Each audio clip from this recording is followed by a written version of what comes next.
Бисмиллах деп, бүгін сіздермен биылғы жылдың хит салатының рецептімен бөлісемін қыздар. Міндетті түрде дәл осы рецептпен жасап жеп көріңіздер, себебі енемнің өзіне қатты ұнады. Осындай әдемі әрі баклажандар қытырлақ болып шығады.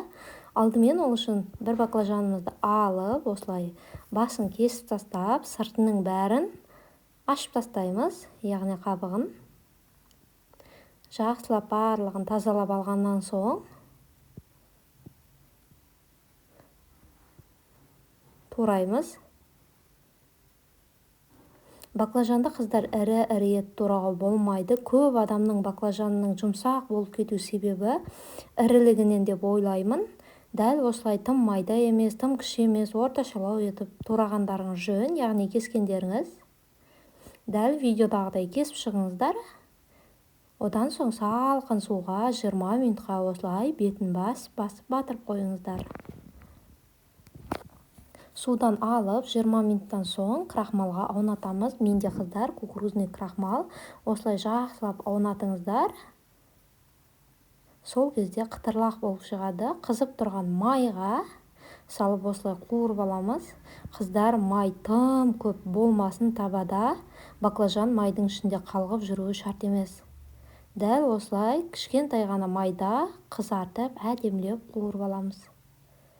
Міне осылай қуырып алдым. Баклажанның іші толық піскеніне көз жеткізіңіз.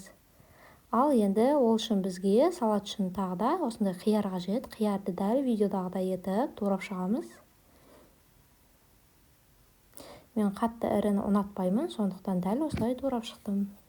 Ыдысымызға саламыз. Одан соң бір бас осындай чесногымызды майдалап тураймыз.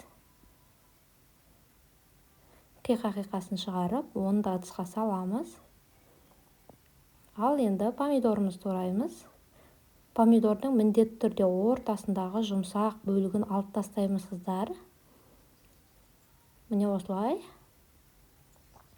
алып тастап, дәл видеода көрсетілгендей етіп турап шығамыз. Міне осылай. Қыздар, егер видео ұнаса, каналыма жазылып, лайк басып, пікірлеріңіз қалдыруды ұмытпаңыздар. Міндетті түрде каналыма жазылып алуға кеңес беремін. Алдағы уақытта сіздермен бұдан да керемет рецептермен бөлісемін. Баклажандар дәл осылай қытырлақ болып шығады. Ал енді дайын қуырылған баклажандарды ыдысқа салып, үстінен дәміне қарай тұз және кішкене соя салып, қалауыңызға қарай ас көк салып осылай араластырамыз. Өте дәмді салат болады екен қыздар. Сіздерге де жасап көруге кеңес беремін. Қалауларыңызға қарай ет немесе тауықтың төс етінде қуырып қосуларыңызға болады. Міне достар, біздің салатымыз дайын. Назарларыңызға рахмет.